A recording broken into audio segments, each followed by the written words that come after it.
Every night it's game night, episode 69, Solo in Space! This is Anthony, once again with Jason. Yo, my peoples, what's up? All right, guys, so like I said, once again, we are doing some space games today.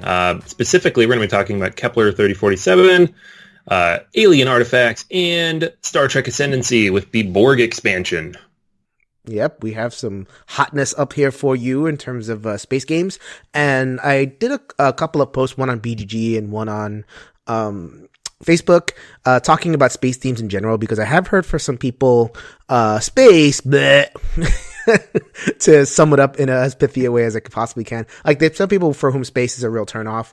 Some people love space. So I just wanted to get a sense, bullet point style, of what people thought. So at the end of these 3 reviews, we're going to run through them and see what both of us think, whether we like space themes, hate space themes, and all that good stuff.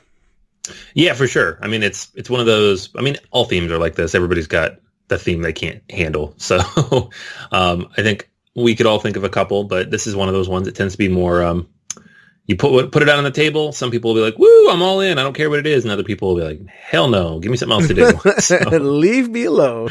Yeah. So I'm in the middle, actually. I don't mind. And sometimes I like them, sometimes I don't. But today we're going to talk about a couple that I played, one that Jason, you played, and we'll tell people what we think. So cool. That's what we do. I'm going to kick things off with Kepler 3042. This is a game that came out at Essen in 2016. So it's been out for a little while and just finally hit U.S. shores from Renegade in the last month or so. Not aware of them having made really any major changes to the game other than the box art cover.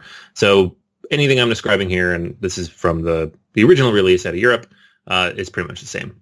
So this is a Euro through and through with a space theme and a handful of unique twists, but it is a Euro. So don't think, ooh, thematic space game. It's a Euro, guys. Seriously, dude. I think people know I play tested for Renegade over at PAX, and I'm like, ooh, space theme, Kepler. Wow, this box is big. This box is heavy. Wow, this is gonna be a real Renegade-y experience. No. I don't know how Renegade got this or what they're thinking, or this game is a Euro. This could be a CGE or, a heavier release type thing. So yes, you are in for the heaviness. Yeah, it's definitely in that ballpark. I thought it was hilarious. I saw your post on Twitter when you were playing it, like the night before I got there, and I was like, how did they get you to play that? They backdoored it. They were like, ooh, space theme. I was so happy in that picture, too. That was like the first round. I should have taken one like 15 rounds later. I know, yeah. We'll get to that. It's got a lot of rounds. So Kepler is a game in which you are setting out, you are colonizing new planets. It is not a 4X game. Like I said, it is a Euro game, but it looks like it could and possibly should be 4X. So some people might get a little thrown for a loop when they jump into it, and frequently make the wrong decisions in the game their first couple plays because of that. It's not particularly thematic, though as a Euro player, that doesn't really bother me. So grain of salt, of course, as you listen. What it is, though, is a unique spin on a familiar set of mechanics, and a pretty cool way to integrate the tropes of colonization and terraforming into a format that is usually reserved for spices in the Mediterranean or sheep in the farmlands of France and, all the Euro tropes that we're all used to. So you don't actually see a lot of Euro space games that are pure Euro. That's what I'm trying to get at here. The game itself, there's a main game board, depicts the galaxy. It's got a whole bunch of stars on it and 3 different sectors. At the start of the game, you're going to put a bunch of planet tiles face down around all these stars based on the number of players. You're going to start with a handful of these planets face up, the ones that are within one range of the sun. And you are then going to go out, grow your influence, generate new technologies, and do all this over the course of 16 game rounds. Sounds long, but you only get to take a single action every round with a couple of possible bonus actions. So it starts to flow pretty quickly. As a player, you're going to have a player board with a whole bunch of cubes on it. They represent energy, matter, and dark matter, but we are going to call them orange, white, and black because it's a Euro, and that's what you do. Over the course of the game, you are going to generate these resources, then you're going to spend them to build ships, upgrade technologies, terraform planets. You can also burn these resources off to your Clausius pit. This will basically remove them from the game to take extra actions as you go. You can get them back, but it's pretty hard to do. So you burn them off, they're gone. On your turn, you're going to get 9 action options. Well, really 8 because you can't take the same action 2 rounds in a row. Each of these, it's on a grid on your player board, and they are things like reveal the map, gain bumps on the influence tracks, get resources that you need, like antimatter or energy, build ships, terraform planets, produce resources, all that stuff. Basically, get cubes, spend cubes, advance technologies to use cubes more efficiently. Each of these actions has 2 possible bonus actions. This is where you can burn off those cubes to get extra stuff. And then you're going to have a technology board that you will be upgrading with different techs that affect your movement speed, your transferability, your transmutation of goods, energy production, dark matter production, terraforming production, all that stuff. Basically, every action you do in the game is represented on the tech board, and you will upgrade those as you go along by spending those resources again. Beginning of the game, you're going to have 1 objective card, and there's going to be 1 new event card every round. The event card comes out at the beginning of the round and goes into effect at the end of the round. So you get to know what it is before you take your action, and then hopefully benefit from it, or at least know that you could not benefit from it at the end. As for scoring points, you get them from the tracks that you move up, you get them from your objective card, and you get them from the planets that you colonize, and then even more points if you terraform those planets that you have colonized. So that's the game in a nutshell. The solo game is pretty much the same thing with just a handful of small tweaks. There's a dummy tech board and then dummy markers on the board going up the different tracks. And all these really do is give you a benchmark against which to measure yourself for the event cards. So if an event card says whoever has the lowest on this influence track, you're just going to measure it against the dummy, and they just go up 1 every round. Or whoever has the most, in this particular technology, you can see if you have more than them. Keeps it pretty simple in terms of actually managing the automa. There's only a couple things you have to do every round. It's not an automa at all. It's just like a measurement. The interesting part of the solo game comes in the way it's set up. So it's set up as a quote unquote campaign. The first game is basically just the game. You have 1 objective and you need to hit 30 points minimum, which most people I've seen play this game do. You're probably average first scores are in the 20 to 35 point range, but if you played it a few times solo, you're going to get 30 points, no problem. The second game, however, in this mini campaign, you'll have 2 objectives, the one you had the first time and a new one, and you need to hit 50 points. And then the third one, 3 objectives and 60 plus points. There's different difficulties for these campaigns, and you can kind of set how long you want to play, how many you want to do. But it's an interesting take on solo play in a Euro. It's not what I'm used to. I'm used to the high score race. This is hit this point and fulfill these objectives or you lose, which is pretty cool. It's a little bit different. It could have easily just been a high score race because the game can be played solo without doing anything to it. All right, so the stuff I like about the game, it's got limited actions. It's a puzzle. You have to maximize efficiency over 16 rounds. So I love that in a game. It's forces me to really think about how best to use my actions and get things done. But if that sentence gives you, pause or an aneurysm, so, keep that in mind. That's the game you're getting into.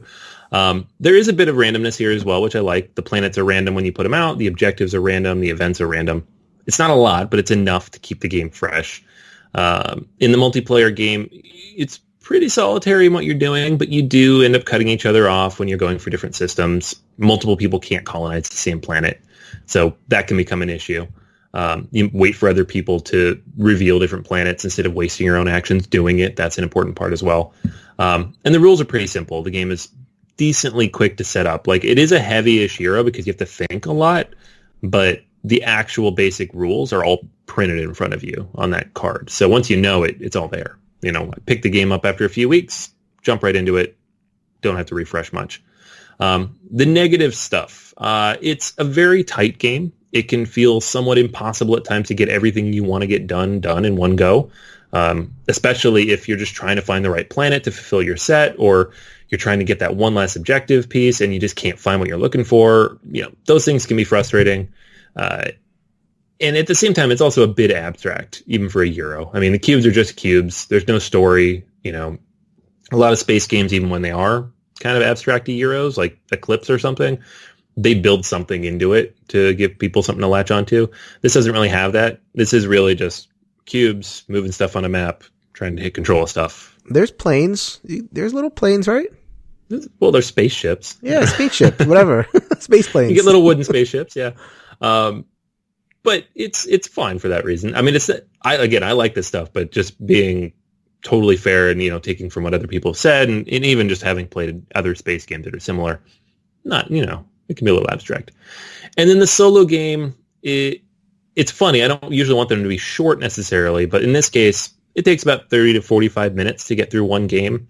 But to actually win, you need to play 3 games in a row. So that ends up being an hour and a half, hour and 45 minutes. It's too long. I'm not going to do that. So that's a problem. If you really want to get the most out of the solo experience, you don't want to have to play for 2 hours, just €1. But it's cool that exists. And I'm sure as I get better at the game, they would probably shorten that playtime a little bit. So end of the day, it is a typical Euro. I love these, so take my review with a grain of salt, but I really do enjoy this game. It integrates enough thematically to feel like a space game, but without all the randomness or tacked on combat mechanisms that other Euros kind of throw in sometimes to make it feel like a 4X, even though those aren't 4X games. And I love space, so this is a fun, different take on that. Most of them are the same mechanics. This is a welcome change of space and a fun take on the genre for me. So it's a good one. I will play this again. There you go. There are some games, Eclipse, that I will never play again. This one, I will actually, if it hits the table and this is what the group wants to play, I will play this again. It does the Euro thing where you can't just terraform a planet. So terraforming is basically you get a planet depicted on a little card. Terraforming is you flip it and it gives you more stuff. So you can't just do that. Like you have to set up all this resource stuff. You have to do the right ones on the card. And you really score if you terraform a lot at once, cause it's like one terraform. It terraforms basically everything you got. So you have to really set up your resources. Like to me, like as the type of player that I am, I just don't do that. That's probably my biggest barrier when it comes to Euros. So like thematically, like why do I need to like, put my cube there, and, put my foot on my head and spin around 3 times in order to do the thing that just seems kind of simple. So, which as a Euro player, sure. But I guess I'm speaking from the non-Euro perspective. Would you enjoy this? I will say that we played with a player who crushed us. Like he doubled my score, when I was playing my game, but I saw him play and the thing was, he made it look beautiful. Like he had turns where like he would fly his 3 ships out and they would colonize 3 planets all at once. I'm like, how'd you do that? He's like, learn to play, my son. So sure, I guess I would want to learn to play this. Like Anthony said, I like the fact that they're not the tacked on combat stuff. There's everything in here kind of needs to be in here. If it's a Euro, if there's Euro stuff going on, at least I know there's Euro stuff going on and it's not there for no reason. So even if it may not be my specific cup of tea, I could still say that I'll play it again if you do enjoy this type of game, then you might really have fun with it. Yeah, for sure. I mean, it's all about solving that puzzle and creating those combos. Like that moment when you fly them all out and colonize all at once, stuff like that is the reason I like Euros. Is like, I made that happen. Haha. Woohoo! It's less fun for the other guy at the table who's like, I got 12 points. But I think I got 15, 16, something like that. Yeah, it's rough. Yeah, it's games like this. You have to build those combos. If you don't, you're not going to do well. So, again, you should know what kind of game you like out there. If this sounds cool to you, then it's worth checking out. If it doesn't, skip it. It's cool. Yeah, there you go. It is what it is. All right, but that's Kepler 3042 from Renegade Games, or now from Renegade Games anyway, here in the States. Okay, so let's talk about Alien Artifact. This game was designed by Marcin Ropka and Viola Kijowska. Published by Portal Games. It just came out a couple of months ago. So, again, I apologize for my pronunciation of Eastern European names. So, as you heard Ignacy talk about last time, this game was advertised as like 4X in cards. 4X, the big, giant, sprawling games, many hours and, all your table space and all that kind of stuff. He kind of walked that back on the previous podcast. We'll get into a little bit about the hype and all that kind of stuff when I talk about my positives and negatives. So just to give you an idea of how the game flows, the basic flow of the game is like there's a whole bunch of deck of cards out, And what you're going to do is the most important decks are 3 different decks representing upgrades you can make to your system. One deck represents ships, like, airships, airplanes and stuff. Another one is a technology deck, and another one is a planet deck.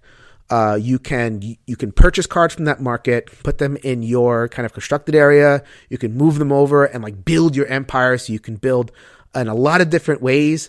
You're trying to build the maximum engine you can, and whoever scores the most points with that engine wins. So it's a points game. It's not like directly competitive. I'll talk about attacking and how that stuff happens in a second, but it definitely is a city engine game, or a city building, engine building type game. So think of, Imperial Settlers, also publisher Portal Games, Race for the Galaxy, all those kind of games where you're just kind of like building. You're trying to execute your combos in order to, win the game via points. Okay, so there's 2 main resources in the game. You get money, which you keep track of on your personal player board, and you can use that money to basically just buy cards. So they're going to come from the deck. You can buy your ships, buy your planets, or whatever it is, and they go into the left side of your board, which is kind of the under construction part of your board. The second resource comes from a separate deck of player cards, and they're basically like symbols. So you can get 1, 2, or 3 of different colors, and you're using those colors to construct the ships. So that's the resources. So you have to manage your money so that you can buy the stuff, and you have to have enough cards in your hand, resources in your hand, to be able to construct those things into your basically a growing tableau in front of you on the right side of your player board. So here's the cool part. I'm going to yada a lot of the mechanisms because this game is kind of a thing you have to see in order to really get.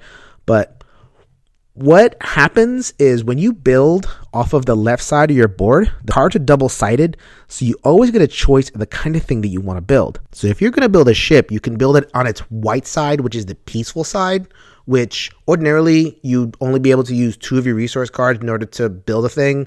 Now you can use 3, you can use 4, they stack, you can use as many as you want. Or you can build on the black side of the card, which is basically just flip it over, and you initiate an attack either on your opponent or on the alien system. So the alien system is just kind of another deck of cards that floats there. They're basically loot bags. I don't know another way to describe them. You attack them, you get artifacts. Those artifacts are really, really powerful, but you have to really gear up in order to be able to attack them and guarantee you'll get the artifact, or you'll get victory points or whatever it is. So that's a cool kind of decision, right? It's the same thing that you're building, but you decide whether you want to actually make that peaceful engine or you want to be like an attacking monster, and that comes off of the same card. The next thing is the technologies. If you build them on the white side, you start to build like a little tech tree. So like they represent player powers that are very particular to you that make your empire work a certain type of way. So like it makes you a specialist in certain types of things. So like it could help you attack, or it could help you colonize, or whatever it is. Or it can kind of help you cycle, resources and all that, and make resources wild, like really kind of change the meta of the game. That's where you get it, is the tech tree. Or you could just be like, you know what, I'm just going to go and I'm going to score. I'm going to flip some cards over, and I'm going to try to get as many victory points as possible. So you can make that choice like as you build out your tech part of your empire. And the planets as well, if you put it on the right side, which is the white side, you can get ongoing benefits. So like, the planet kind of helps you, gives you a discount in your buildings, give you a discount in your, other like discounts that you could do to do other stuff. Or if you like need resources right away, like you're thin on cards, you're thin on a certain type of resource, you could build your planet and you can exploit it, which is the exploit part of the game. And, you can just get resources right away. So like, so it kind of build your hand. You get to, it's a one-time thing. The planet is now dead. It won't do anything else for you, really. So that's kind of how the game works. I'll just talk a little bit about 2 other aspects of the game that are similar, the attacking and the victory point scoring. So you can use an action to attack, as I mentioned before. Attacking is really simple. What you do is you look at what your score is, and it's never going to be big. It's like, 1, 2, 3, or 4 points. You're going to pull from a deck, and the deck is either going to have a number from 1 to 4. And that number plus what your strength is going to determine your attack value against the other people, against your opponent. They're going to look at a chart, and they're going to determine how effective that attack was, and that's the attack. That's it. If the attack was very successful, if you pulled a 4, then you probably either, if it's an opponent, you'll shut down what they're doing, or you score a victory point. If it's the alien, you'll get an alien artifact. If that number is low, then you might lose your ship, or it might just go under construction. That's a little random, and I'll talk about the randomness in a second. The second thing that happens when it comes to randomness is the point scoring. So you can actually take an action if you have a bunch of face down blue cards. The face down blue cards will score points depending on certain preconditions. So like, let's say you have a face down blue card that scores for the number of planets you have. So like if you have 9 planets, it'll score you 3 points. If you have 9 ships, or if you have certain types of ships, it'll score you a certain amount of points. But those points are not guaranteed. If you execute the action, you pull from a deck and you compare symbols from the deck to the card that you're trying to score. If those symbols match, you score. If those symbols do not match, you do not score. So that also introduces an element of randomness into your point scoring, which you're going to get a lot of points from the end game. You're going to get a lot. This isn't like a huge chunk of your points, but it could be the difference between winning and losing. Positives. So this is not a 4X game, but I don't really care. So it's a city building game. It's a engine building game, as I was saying. We just reviewed London, which is another kind of one in this family. This one has a bit more going on because of the double-sided cards, which leads into my kind of biggest positive for the game, that what I'm going to call, it has hierarchical options. So you're going to get really overwhelmed by this game at the beginning. There's just so many cards, so many interactions. But really, once you know that, like, let's say each ship, you might not know what the ship does, but you know generally that it gives you some kind of discount on something else.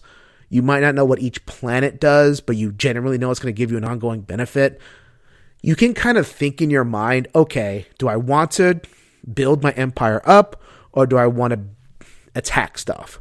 If you want to attack stuff, it really narrows down your options in terms of what is effective for you. So you can kind of look and say, okay, I want to build this type of engine, block off a whole bunch of options, narrow it down to like 3 or 4, and then kind of choose from there.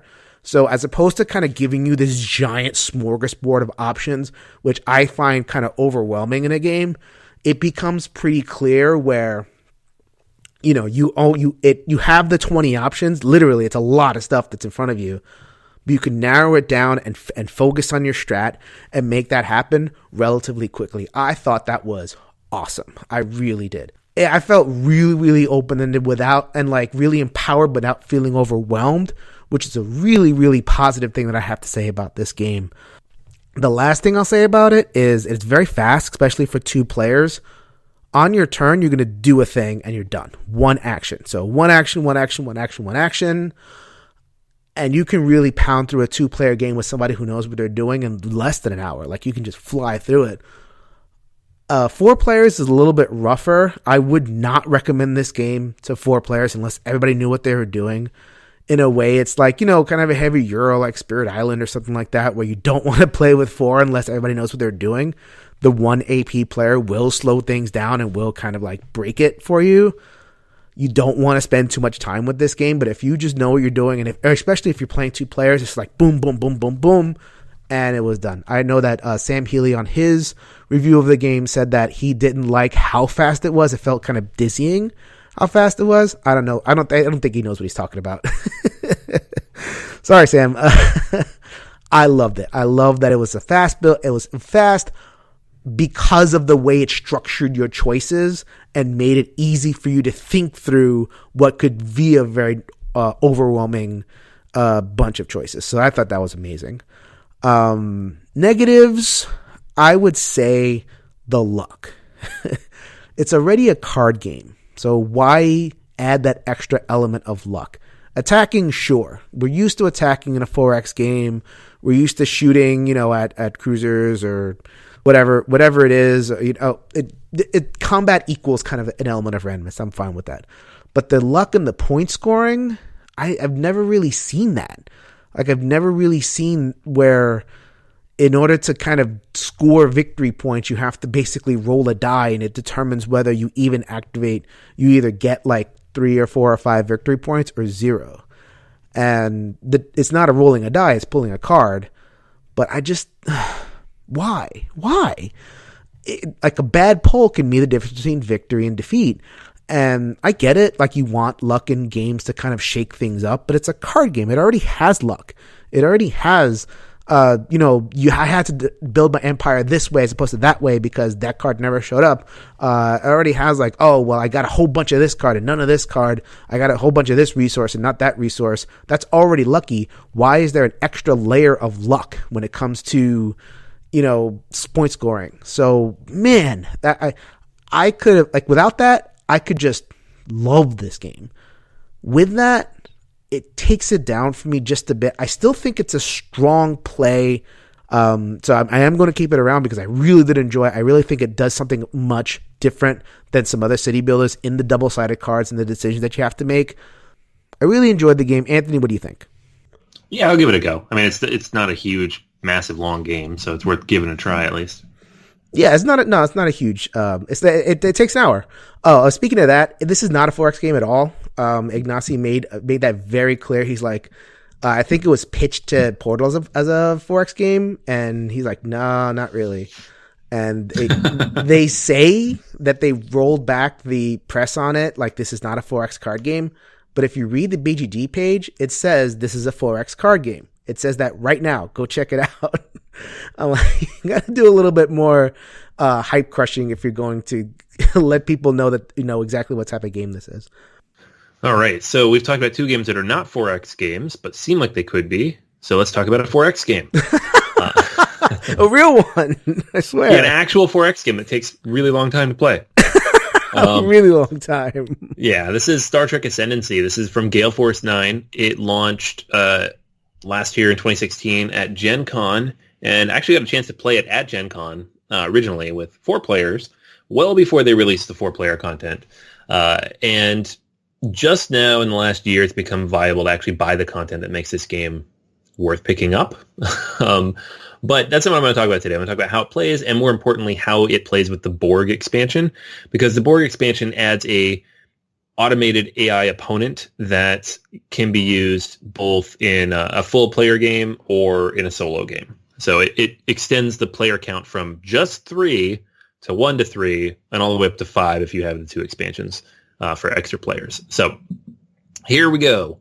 Star Trek Ascendancy it's not perfect thematically, but it is Star Trek. It does feel like Star Trek. It has all the Star Trek things you know and love. The base game comes with the Romulans, Klingons, and Federation, and it does a fairly decent job of pulling in the 4X mechanisms that you want in a space game, but kind of with that Star Trek flavor to go with it. So here's how it plays.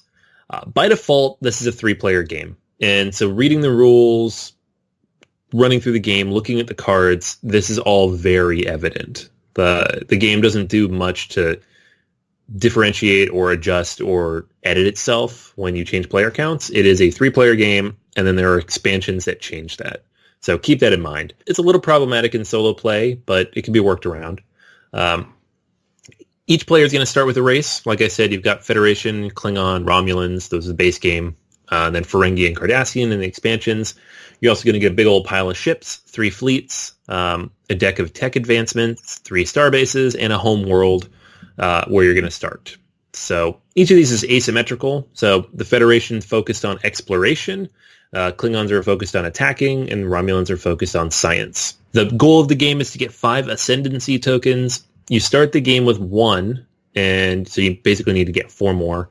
And then you need 5 culture tokens to generate each Ascendancy token. So you need to basically get 20 points in the game. But these aren't necessarily just points.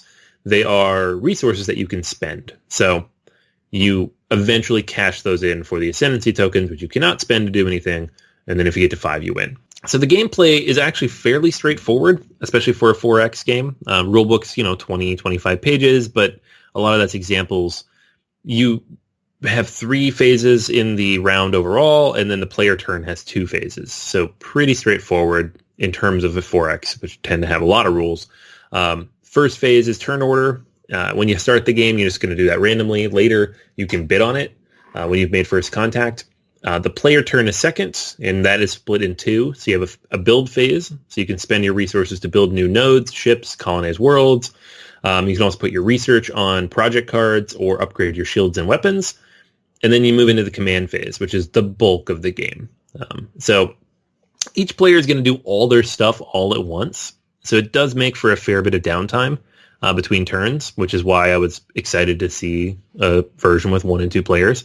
On your turn, though, with the command phase, when you start the game, you have 5 commands. As you go along, you're going to get more. Every time you build a starbase, you get another one.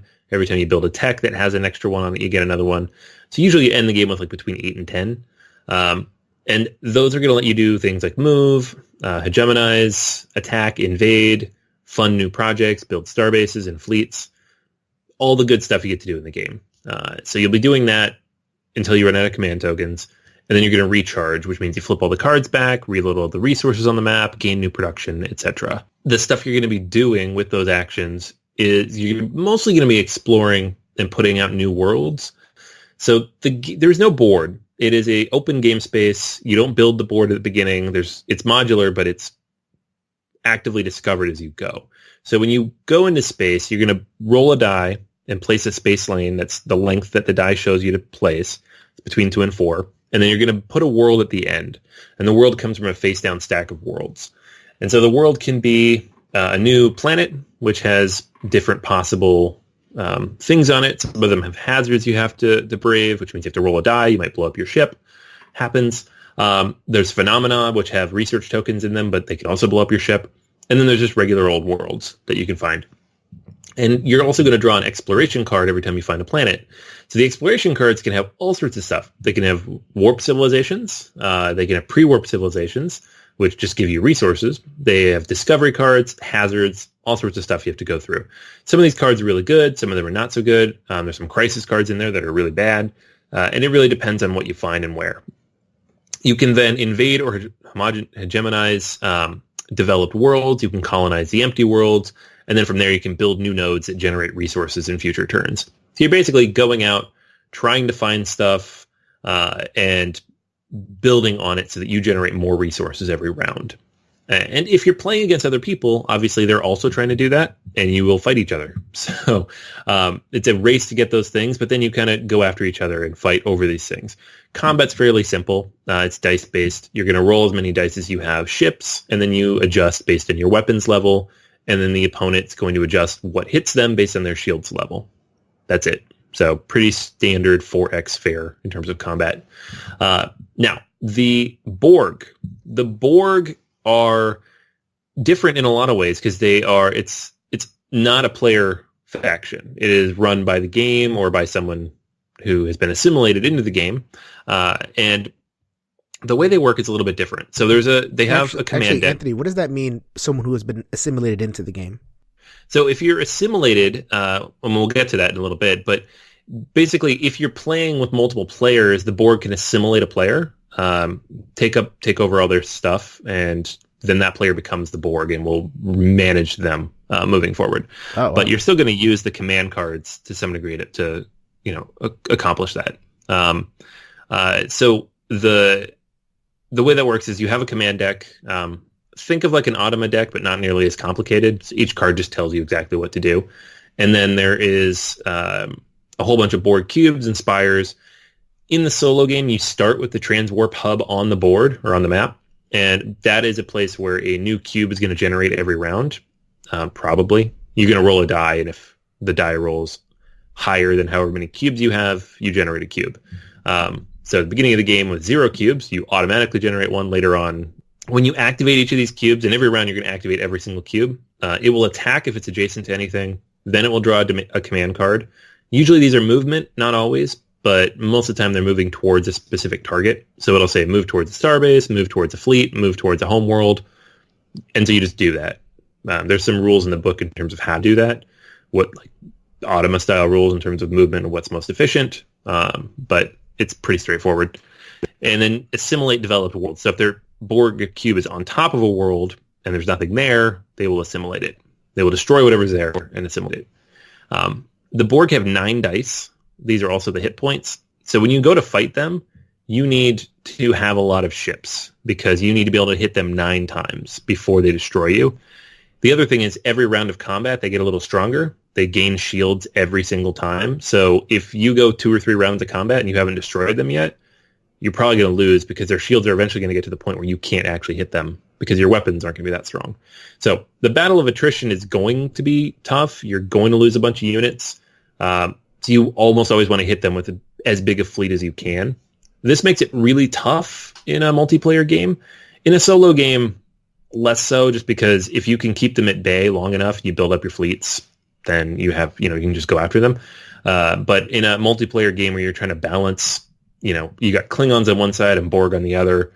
You're like, I only have so many ships. Sometimes you have to make an alliance and hope they don't mess with you. And it really adds a lot to the 4X experience because you have all the people you're up against plus this, foreboding third party outside the game board that is trying to destroy everybody. So it is a epic game. It's Star Trek. It's 4X. It's a full thing. It is, I think it says an hour per player. If you're playing with multiple people who know how to play the game, it still takes longer than an hour to play it solo. So I don't know how accurate that is. When we played it with 4 people, it went 5 hours. We didn't quite finish. So it is that kind of game. It's big like Eclipse or Civilization, or not quite TI4 length or complexity, but it's up there. Each race feels like it's supposed to. It's fun to play each of them. The Federation can't invade, for example, but they get extra culture points every time they explore and find a new civilization. They just can't invade them afterwards. The game is a lot of dice rolling, but it can feel strategic throughout still, despite that. So a lot of these 4X games don't really sit well with me because it's just like move, roll, I lost. Move, roll, I lost. But there's a lot of ways you can mitigate that with upgrading technologies and upgrading your shields and weapons and building up different nodes to manage different things. So it's not a Euro at all, but it has some of those elements to it.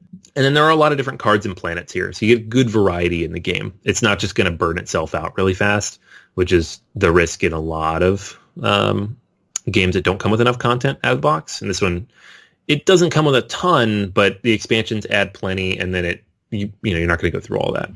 So the issue with this game, probably the main issue for me anyways, and it's not even like gameplay related, it's just it takes up so much freaking space.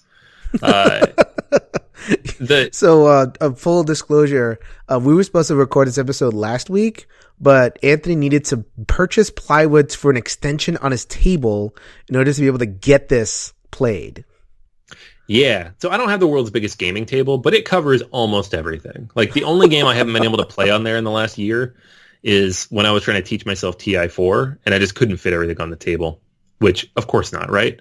I can play, Scythe with the big board. I can do all the stuff I want to do on the table, but this game, because it doesn't have a board and just kind of starts to sprawl, it's very difficult to keep it under control, and things start to bump into each other, and you knock them loose, and it's a whole mess.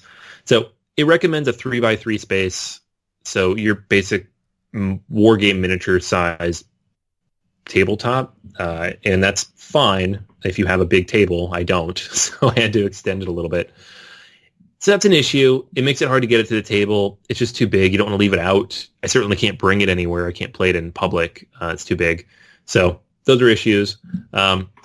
Some of the thematic things are a little wonky, not because they're wrong necessarily, just because sometimes it makes it harder to do things that you need to do. The Federation not being able to invade, for example, not a huge deal in a 3-player game. There's plenty to explore. There's other ways around it.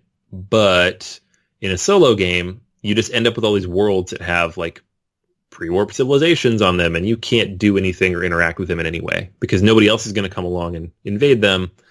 You just kind of fly right through. So you do need the 3x3 because you need to explore. That's not necessarily bad. It makes a different challenge for each of these, but it just makes the game, it just makes it artificially hard, I felt like. The solo rules they don't really exist. So if you look at the back of the Borg rulebook, it has a place for 1 and 2 players, and the part about 1 player is literally 1 paragraph, and all it says is, just play to win, just try to get to your ascendancy, you're on your own. The end. Like, it's not... and there's harder cards in the Borg deck, and it just says start with those in the deck. It start with the transwarp hub on the map. That's it. So it doesn't actually clarify a lot of things that don't make sense. When you switch to solo, it doesn't tell you which cards to remove from the decks. It doesn't address certain situations that come up that kind of break it a little bit. So you kind of have to make a lot of executive decisions as you play, and I never really enjoy that because almost always you're going to make the best possible decision for yourself, but you want to be harder. So I'm not sure how much it's been tested or checked or balanced for solo play, but at the same time, it played well enough. It was fine. The one thing I found is that the first few rounds of solo is hard. The Borg, they're going to generate almost every round. You don't have many resources or ships yet. You start the game with 3, and they're going to come at you strong, and they're going to destroy your stuff. They can't get you right away, so you have a few rounds until they can actually reach you, until the map closes up. But if they get you early, then that's it. The game's over in 20, 30 minutes, the end. If you can make it past that, if you can make it like 5, 6, 7 rounds in and start getting a few nodes up, the game actually starts to become a little easier because you just go out with your 2 or 3 fleets and you get upgraded technologies. Every time you defeat a Borg, Cube, or Spire, you get one of their technology cards, and those cards make it easier to defeat them. So they're going to be things like, if you get 5 hits on a Borg, sacrifice 1 ship and then kamikaze the cube, or if you discard this card and re-roll all your misses on a Borg cube, or whatever those things. There's a lot of those types of cards. So you get a few of those and build them up. They start chaining off of each other, and you go to town. So I don't know how well that plays either. And then it's just tough to know how well any of this really works solo. So it's interesting. It's fun. I haven't played a 4X game before by myself. I know Zaya's one out there that a lot of people really like with that solo expansion, so I should give that a shot at some point. Was not a fan of that multiplayer, but should give the solo a shot. The Borg with other players is awesome. It spreads fast. No one is really that strong. You're going to discover them as you go through the game, and everybody kind of has to work together. It really throws a wrench in the whole mechanisms of the game. I really, really like it. The solo version, probably the 2-player version, similar to this. I don't know whether it really works so well. It's a fun game, though. Star Trek theme's great. I'll probably never get it out that much, but I'll look for addendums or FAQs on the solo rules. Maybe if they can tweak that and adjust it, or maybe even release like a deck of cards to kind of make it run a little smoother, I'd give it another go because it was fun. It just had some weird hiccups to it. Okay. So I'm glad that we were able to hold out and get a review of it, because it definitely is one of those games that, people like the Star Wars IP. I know you said it was niche, but I know people who like Star Trek, and people who like space, or they might be on the fence about space and they really don't like Star Wars, it's overexposed. This might appeal to them. And it sounds like this is the game that this should have been released, years ago. So yeah, for sure. It finally caught up. Yeah, cool. if the base game had come with one of the other races to start, none of this would have been an issue. Yeah. All right. So don't want to spend too much time on this, but I did want to kind of hit some points about space themes, because this is a thing where, as I was saying before in the intro, that it's one of those themes where people make prejudgments and they make decisions about whether they're going to like it or not like it based on theme alone. So it's like we just went through a half hour of descriptions about games, and there are people out there who'd be like, nope, not listening to anything that you're saying. It's in space. It doesn't count. Not going to play it. So pros. 2 points that I was highlighted by Michael Dillenbeck, BG user Verbosity. Space equals exploration. So you get a space game, and unless the space theme is really tacked on, which, that does happen in some games, they give you that sense of final frontier. They give you that potential, for adventure. Like anything could be out there. And I think it kind of tickles something in the back of the mind.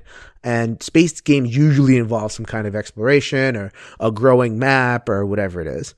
And then the other thing, which I'm not sure if this is something that appeals to you, Anthony, as a kind of a more strategic gamer.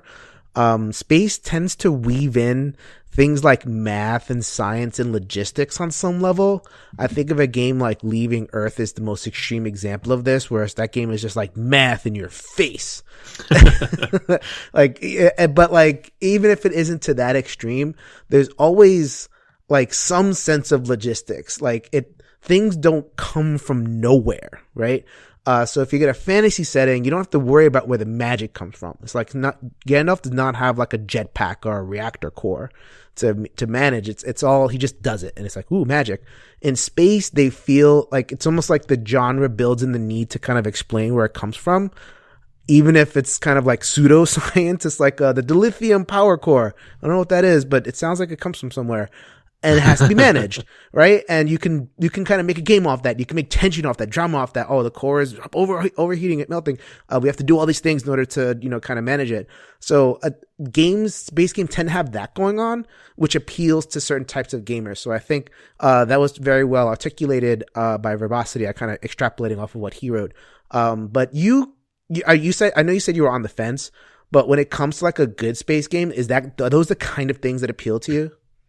Yeah, I think so. It's hard to tell because I feel like space games tend to lean towards a certain genre of mechanics. They're long and involved, and I don't necessarily want that always. But you can't explore in a half hour, man. I know, right? But I like that whole idea of exploration. And then when you throw a space theme on a system that I like First Martians a lot, for example, but not everybody does because they don't dig the theme as much. So I understand that. I don't know. It's hard to tell. I'm not... It's a funny thing, like space and fantasy, I'm equal on both. And I'm just as much against either of them who fall into too many tropes. Like if it's a generic space game that uses all the same, it's the Zerg and the Protoss and the, like, it's just StarCraft, stereotypes running around rolling dice. I have no interest in that the same way I have no interest in the barbarian and the mage going off to blow up dragons rolling dice. It doesn't matter. Do something interesting with the theme, but I think the space games I do like, it is the exploration primarily. I like that. I like finding new stuff. And then if it weaves in a good puzzle with the math, science, logistics stuff, great. Yeah. As long as it's not all dice. You're just against dice. It could be like, it could be a game in about your living room couch, and this is like, it has dice. Though. Like, I love dice. I just like being able to mitigate the dice, like be able to use them. Like Euros that use dice are among my favorites. I just don't like Zaya. God, that game. All right. We got to get Embers of the Forsaken Star to the table just so we can make a full judgment on that. That's what I've been told. So we are on a moratorium. We can't talk about Zaya until we do. I'll hold it. Okay, so I'll run through some of the cons. You're kind of alluding to it at some point. It is overdone, and it is very easy to kind of fall into those tropes. So, and the tropes themselves are overdone. Like, how many space lizards can you possibly fight? I don't know why. Like there's always a space lizard. Yeah. Like some sort of reptilian creature or something like that. Or, so like, we've seen it a million times. I just want to state that. I think that there's something else going on there though. So I'll go through some of the other things. Aesthetic problems. So I'm quoting Zach Brown on Facebook. He says, always a drab, dark color palette and always circles. Like you look at a space game and it's always orbits and planets. And it's the same thing. Like you could be playing Tiny Epic Galaxies, you could be playing Pocket Mars, you could be playing Twilight Imperium or Bird's Event. You can be playing all these games. You would never know it from the board, just like glancing at it, because it's always a black board with circles on it. So it tends to be a little bit of a put off for people.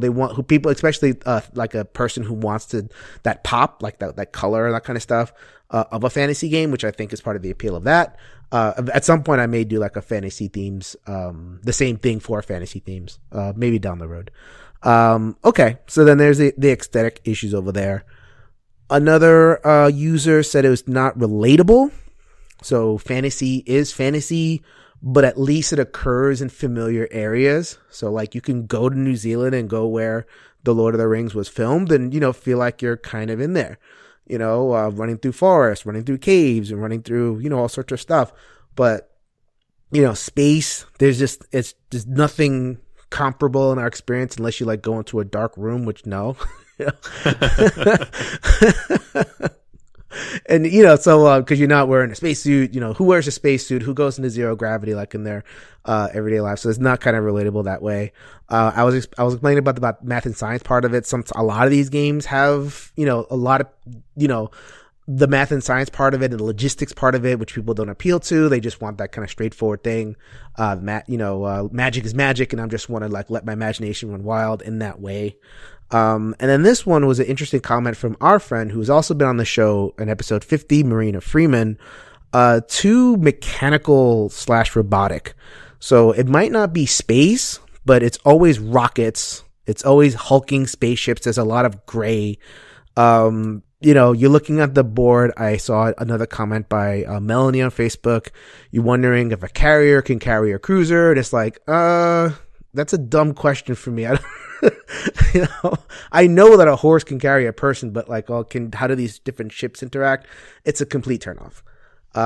So you can't go into space without, these big mechanisms or big, a lot of advanced technology, which is a giant turnoff. And if you do kind of like break that barrier, like let's say you just kind of in space, then the realism kind of breaks. So like that'll put off another person. If you're like just walking on the surface of Mars and just breathing normally, what the heck?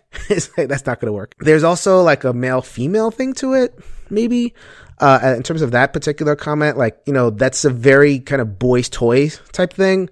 The rockets and all that kind of stuff. And for females, the tendency, I want to be very, very careful because, women could like space games all they want. I'm just talking about like kind of general tendencies. So maybe there is something in terms of what game designers can do to kind of open up the space in order to make it more broad and make it more appealing. So it's not just all about, rocket ships and big guns and all that kind of stuff. So that's definitely an aspect that's there. So I don't know if you have any comments about like like the ships and all that kind of stuff. I don't know if you're a person that gets excited about like big spaceships or rockets and all that kind of stuff. I don't know. Yeah, again, it all comes back to like, does it do anything interesting or new? If it's the same stuff in the same format, not really. I do think of a game like Leaving Earth though, which is very much grounded in Earth science, obviously, because it's based on our own rocket programs.